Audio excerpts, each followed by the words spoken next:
Hi, everybody. I'm extremely like honored and really happy to have this wonderful person, this wonderful soul over here. And he's going to introduce himself to you by himself. Just to say something, thank you so much, Shane, for being on this planet, because it would be really hard without you, you know? You keeping a lot of us sane, and your knowledge and what you're sharing and the truth that you're sharing is just incredible. And I really appreciate it. So what would you say about you? Who are you, what you do? Because I don't even know. Oh, good. Thank you so much, Bianca, for the introduction. I appreciate it very much. Well, my name is Shane Sterling. I'm a raw vegan. I've been 100% raw vegan for 2 years. I've been vegan for about 30 years, on and off. And, I am a coach. I'm a raw vegan transition coach. And I have a group coaching membership program that people come into the program for group coaching for me. That's called Raw Vegan Heroes. And I also have a YouTube channel, which almost at 5,000 subscribers, which I'm really proud of. Yes. Because I've worked really hard to get there over the last year. So thank you for anyone watching who has subscribed or would like to subscribe to my YouTube channel. I'm really proud of my YouTube channel and I love it. I put a lot of energy into that. I also you work do hard social on media. that. You work hard. Yeah, I work hard on I that. can tell you, it's a lot of work. And for me, for instance, like with all the clients, and then finding also the time, to just really focus on making videos. Videos take a lot of time. It's just not like. And like for girls, we got to put some little bit of makeup on. We got to set up the lights, For you have always like your office where you do this, but it can it can be really intense. So first question, how come you're still alive? I'm just kidding. Forget about it. Yeah, since I'm vegan for so many years. Yeah. So tell me, like, so you mentioned it already. You've been like about 30 years vegan on and off. And like, what happened? Why? When? What is about the animals? What is about the planet? What is about the health? What documentaries, books? What happened, like, to hit you with the hammer on the head, and then immediately you kind of like you woke up. I mean, was it a transition as well, sometime, or was it for you just like overnight, like for me, for instance? For me, it was overnight. It was a before and after moment, and I was 17 years old. And there was a lot of things that came together right at that time. I was a young man coming up in the world. I was about to have to register for the draft here in America, which was like against every grain in my body to like register for the military, that I'm available to draft to go to war. So that was an influence at that time. I came across the book called Diet for a New America by John Robbins, who is a real vegan warrior. I have to interrupt you. You know what is funny? We're a similar age, right? Like, I think I'm like 1 year younger than you. You're like about 46 right now, right? I'm about to turn 47 next month, actually, in just a couple of weeks. Wow. Okay, excellent. So, and I'm 45. And the interesting thing is that I actually read the same book, A Diet for a New America, that my friend sent me from UK. And I was also about like 16 and a half, going 17 when that happened. So we have a lot in common. Yeah, awesome. Yeah, well, that book, right. So that book was full of information that we didn't have the internet at that time. So like that information was critical. And so I went vegan overnight, but also, I've always been a really sensitive and intuitive soul. I've always felt like I was here for a purpose. And I've always felt like I had a lot of work to do. And when I first came up in looking at our society at large in the world, I was really unhappy. I was very displeased with the state of the world, primarily because I saw the world as non-supportive to me. It didn't support me. It didn't care about my well-being. There's mass slaughter of animals happening on the planet. It's just really, war is the primary focus of our planet. Yeah. So I really looked at our civilization and I said, there is something really wrong here. So I'm going to take action. I'm going to work toward changing this, or being the change I wish to see in the world. And so I've never been a status quo person. I've never been a rule follower. I've never upheld the systems and the ideologies of our culture ever. And I've always worked in my own life to dismantle them for myself and find what the real truth is. So I've been working to uncover like the real laws of nature, like how things really work. And my vegan journey has led me to beautiful spiritual awakenings. Going vegan was an awakening for me, But then 7 years after being vegan, 100% vegan for 7 years, I had another big spiritual awakening in my life that really set me on like a spiritual growth path. And so I've really been focused on awakening, spirituality, and the, I don't know, just the consciousness behind that, the expanding consciousness, the awakening of planet Earth, the ascension of planet Earth. And so everything behind the scenes for me now, being raw, doing my YouTube channel, advocating for veganism, all of that stems from really a desire to assist the awakening, like talk into it, be an advocate for it, live the lifestyle myself, walk the talk, you know? Yeah, I totally get you. And like, again, like we have a lot in common, but for me, it was not just, I don't think it was really spiritual. It was just like something that was just like in tune with who I am, like how I was born or where I came from. I almost felt like I came from another planet to this planet, and this planet is extremely harsh, extremely a lot of suffering and very hard. And like you said, it's just some kind of like, you know, like unhappiness and disappointment about how we are. And I wanted to be better than, you know, everybody else, I suppose, but, you know, not like that way, right? Like just doing better. Yeah, that's exactly right. Yeah, not hurting That's anybody. exactly right. This planet is extremely harsh, and I believe that the humanity's really gone down the wrong path. And I believe it is our birthright to operate in a state of love and cooperation for all, so that all sentient beings can really thrive on this planet. Because if it's not everybody, it's nobody. So if everybody, 100%. all sentient beings are not thriving, none of us are thriving. I so agree with you. Yeah. Yeah, that's the gist of it. And we have to be focused on 7 generations ahead, you know, which is really indigenous wisdom, always thinking ahead, always planning for the future generations. Every choice we make is for the future and for being vision-led, future vision-led. And so all of the technology we have and the fast food culture of our world today is anti-future vision focused. It's like live for today, the you know, just the gluttony and the sloth and sorry to interrupt you, but I think it's just like a lot of greed, you know, like I feel that like some of our souls, you know, or like you can call it energy, wherever we come from, right?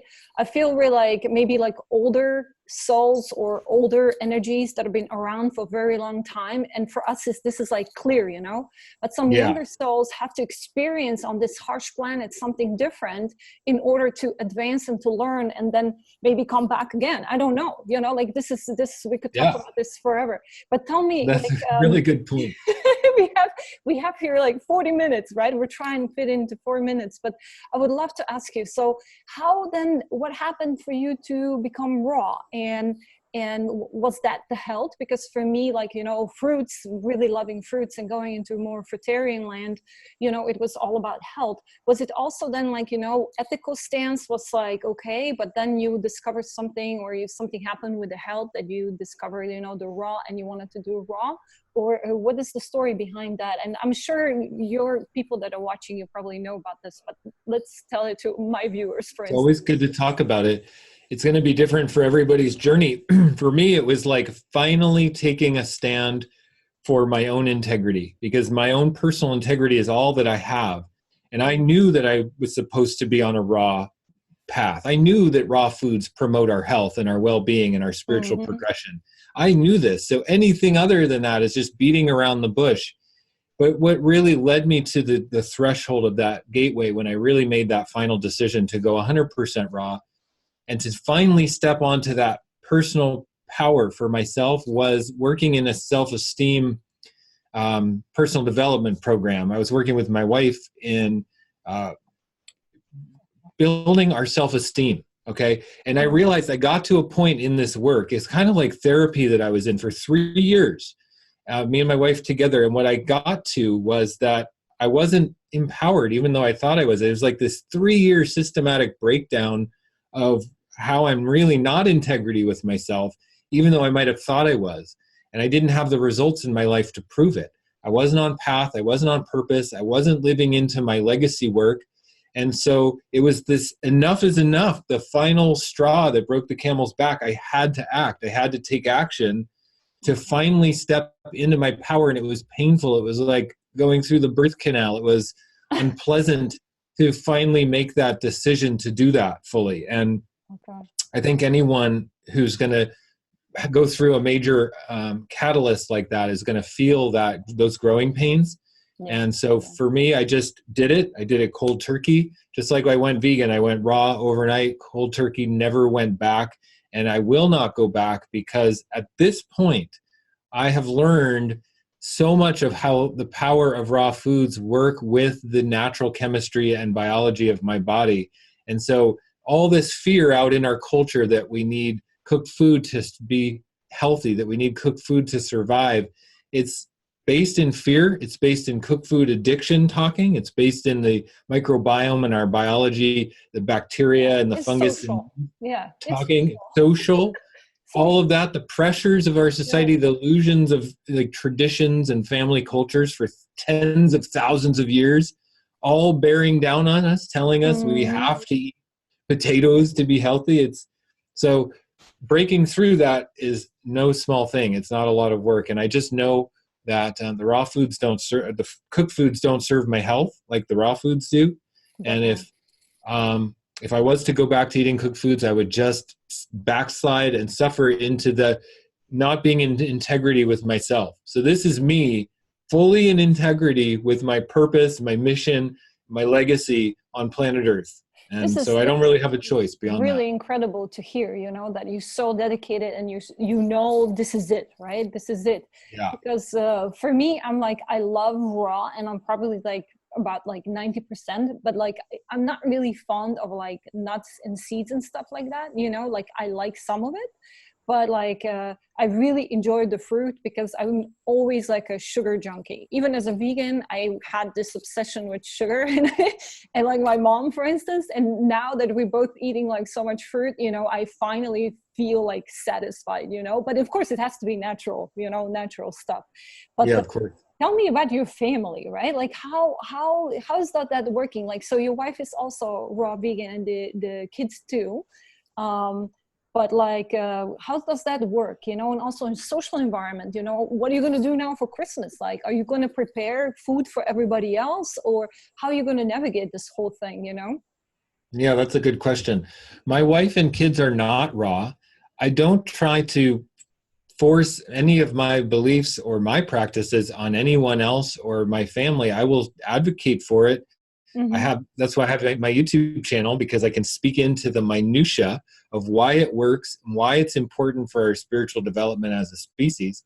But I can't enforce that in my family culture, because I look at it like my family culture is a place where I serve.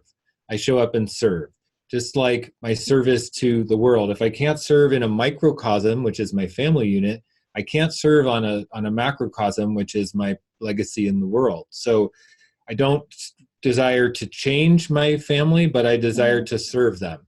So the best that I can make them feel safe and loved and taken care of, you know, and then they see the choices I make, and they're going to naturally be attracted to that and want to learn more. And of course, I have a huge influence on my family. Yeah, you influence them, you inspire them. If you're healthy and happy and full of energy, you know, of course. I mean, this is what happened to my family, you know. I got lucky with my husband, right? But at the same time, my parents also followed because of illnesses, believe it or not. I feel that when people get ill, that's when you have a chance to really press certain buttons, you know, and kind of switch and explain to them what's going on, right? And I got to tell you, for my dad, like I would not get along with my dad for like, I don't know, 20 years almost, you know. We just couldn't talk because he was always like, why I have to be always different, why I have to be vegan, why I have to be this, why I have to travel, why I have to do all this academic work, you know. There's no need for it, you know.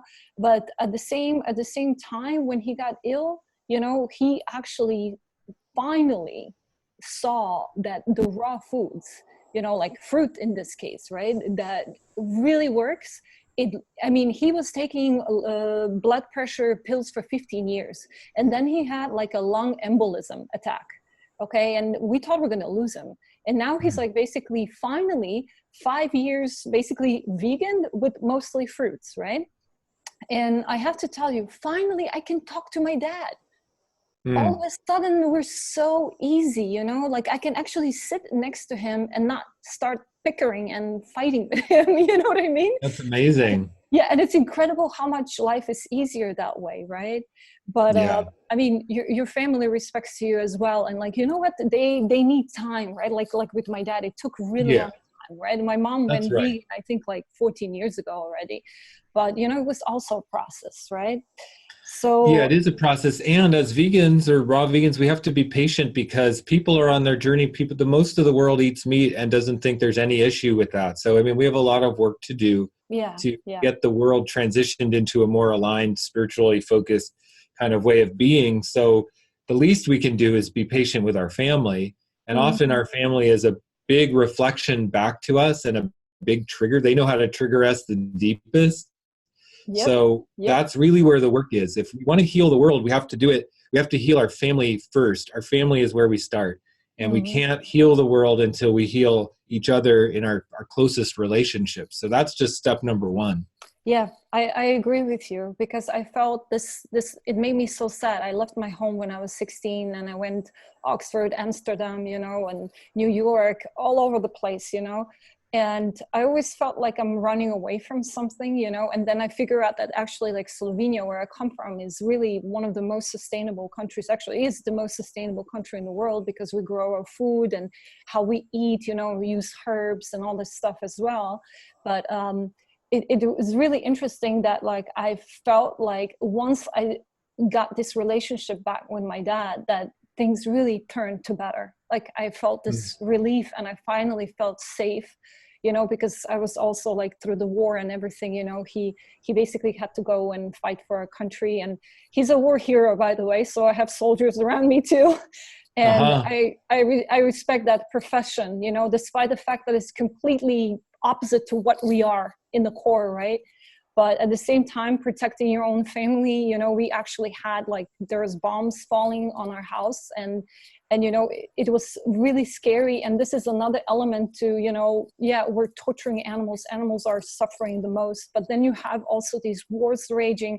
And I feel once we sort out this animal suffering, there won't be any wars as well with people, because people will think different. They will be conscious. They will be on a higher level, right? Higher vibration. But anyways, let me ask you a couple of more questions, right? I actually wrote this down. Like, so I freaked out when I saw about like this video, right? About I thought he was selling isolate supplements, omega-3s and all this stuff. And then I actually realized what you're doing, and basically after the healing, you're presenting people with, you know, seeds and whatever they need to really optimize their health, right? Because one thing is detoxing and so on, and then living actually sustainably on the raw vegan diet. So tell me a little bit more about this, like, you know, omega, and then like, you know, about maybe like what are you all about now? Because I know you did the whole juicing and fasting and all this stuff. You know, you remove these obstacles out of your body, but like, what is in there for you now? Like, what do you think, where are you going to go? What's going to be your path? Are you going to share tons of gorgeous recipes with us? You know, what's your YouTube is going to be? Is it going to be about spirituality more, or like a mix of all these things?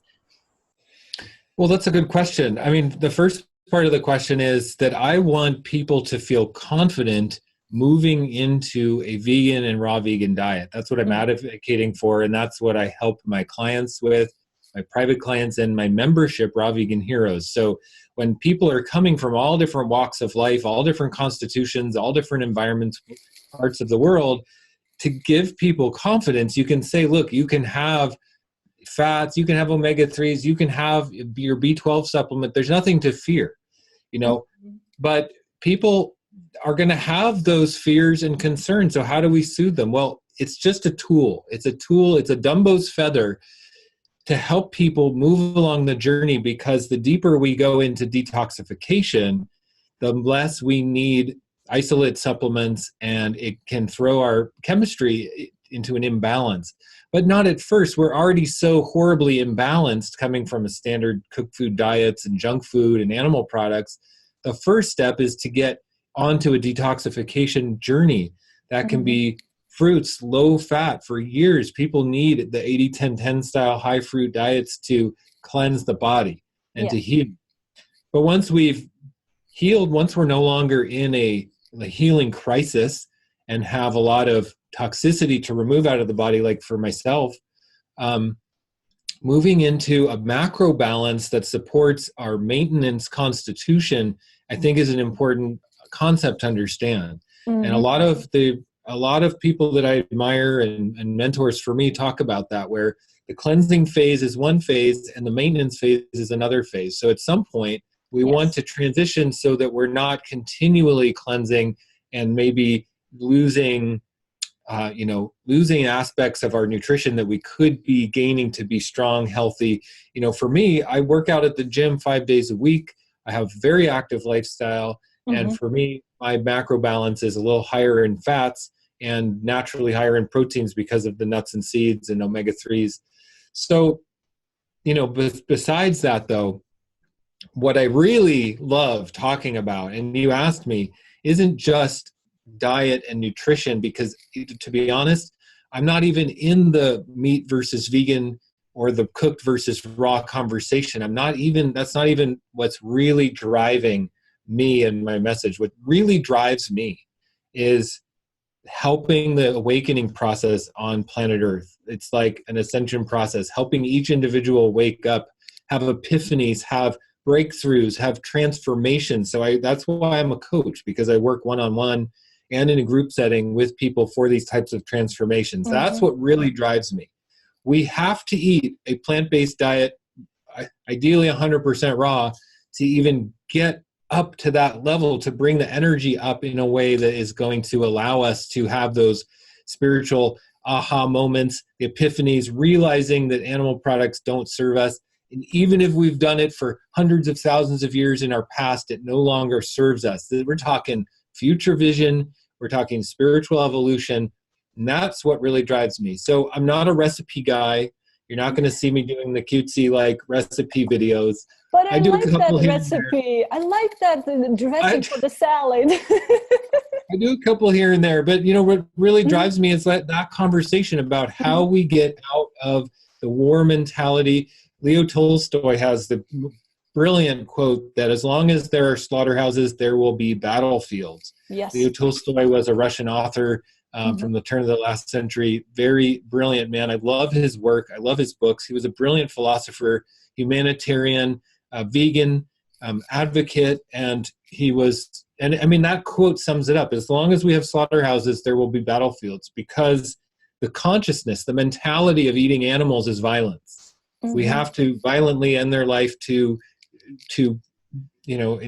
infuse into ours. As long as we believe that somebody else has to lose for us to thrive, we're screwed. That's the state that humanity is in, and that's the path that we've been going down now that's going to lead to our extinction. We have to think in terms of you win means I win. It's everybody or nobody. This is a fundamental concept that we all have to get. Everybody or nobody.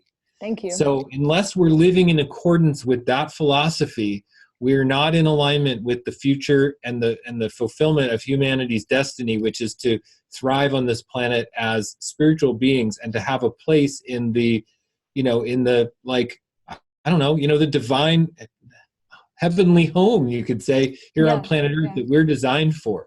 It's important. And the current situation, and where we come from. Yeah. Right. It's like hell on earth now, it's like a living hell. And so, we don't even realize it, and we defend it tooth and nail, saying, no, we need to eat meat to be healthy. No, we need cooked food. No, we need to be low vibration, when in reality, we're just defending the systems that enslave us. So we need to break free from that. And that is my message. And that is what drives me to make all of my YouTube videos right there. I agree with you. I mean, it's time, I almost feel like it's either now we're going to evolve and make this major step, at least into vegan land, if it's not raw, or I don't know how our planet is going to look like for your children, my children, you know what I mean? because it's really very crucial. It's like really, and people just denying the reality, you know. You can't escape it. Like it doesn't matter what they think, they just keep on going. But you know, this consumerism and all this stuff, I mean, you know, my problem is that we're still part of this consumerism kind of system. You know, I have to live in a house, I can't live in a cave, you know. And I feel like, you know, that a lot of things have to change in order to really achieve this no exploitation of somebody else. You know, it's also humans, right? For me, you know, the ethical fashion, you know, like I wear like all the organic hemp and all this stuff. I mean, there's so many injustices right now. And you're right, it's all connected to this basic, like what we eat kind of element, right? If we could change that, we open up your eyes and change slowly everything else.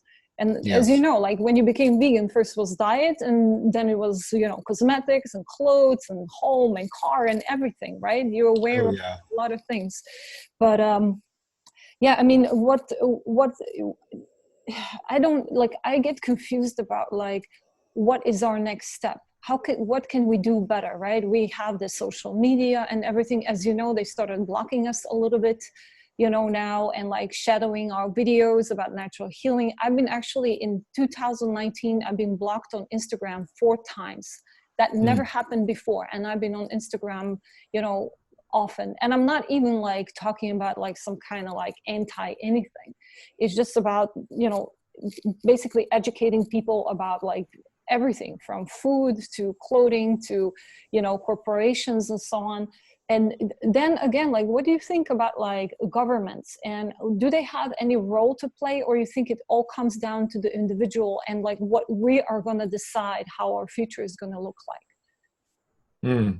Well, that's a good question.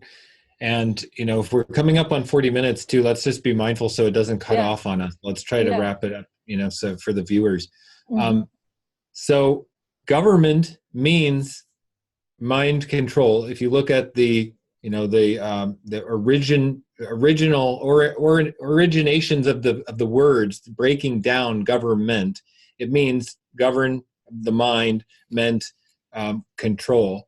So it really translates into mind control. I do believe that government is a system in place to steer our beliefs and our actions and to control us for the people at the top of the pyramid, so to speak. I don't believe that government is really in place to serve the people, and we can see that exactly in place today in our global politics. I mean, none of the politicians in positions of power today serve the people at all. In fact, they undermine the people and siphon all the wealth off the top of our civilization for themselves. They're greedy, they're corrupt, and they don't serve the people. So what we really are talking about is serving the people, everybody or nobody. And that's obviously not the mentality of the people who are in power of politics and government today. So we need to really just operate from a place of everybody or nobody. And when we see others who are not operating from that place, we need to call it out. We need to work to replace those systems. So the government currently is not working in the realm of everybody or nobody, then we need to replace that system with one that is.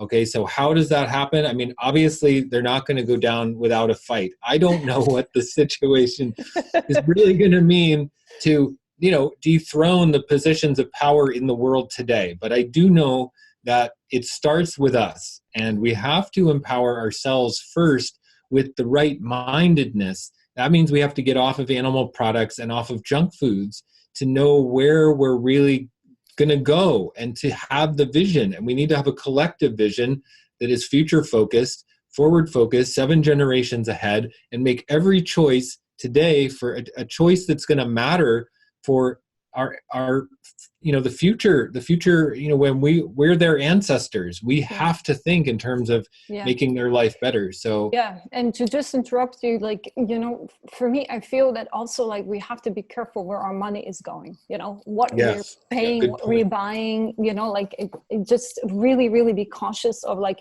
maybe it's just €5 or $5 that it's going on like one t-shirt, but you know, that's too little because that person who actually made that t-shirt got like 0.0005 dollars or euro, you know what I mean? Yeah.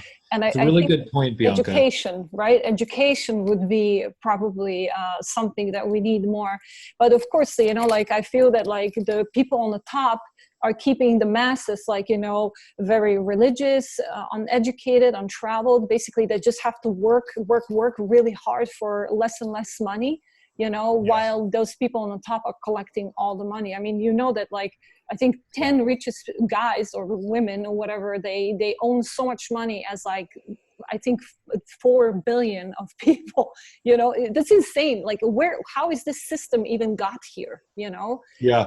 Do you know what I heard in the Black economy? That there's a public economy that with the money we know of, and then there's a Black economy, which is all the money that operates behind the scenes that we don't know of. There's so much more money in the Black economy that we aren't aware of, that if that was to come into the public economy, every human being on Earth could have $1 million in the bank. Every human being on Earth. I believe there's enough abundance on this planet for every single human being to thrive. We are in an abundant world, but there are systems in place to control that abundance and to keep it for themselves and to keep it away from the public. Mm-hmm. So to empower ourselves, right, we have to be aware of who we're supporting with our dollar, and that we're not supporting systems of slavery and violence, and that we're supporting the highest frequencies and vibrations with our own choices, from food to ethics to morality, how we stand, how we operate in the world. And service. We have to be in service and to be striving to work to help as many people as we can, help others. To get the fastest way to get out of our own problems, like if we're broke and we're destitute and we're struggling with health or any of the problems we have, I believe the best way to get out of that is to serve, help others.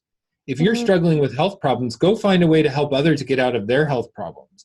It takes us out of our own problems instantaneously, and when we provide service and value, we're compensated in return. So if you want to make more money, serve more people.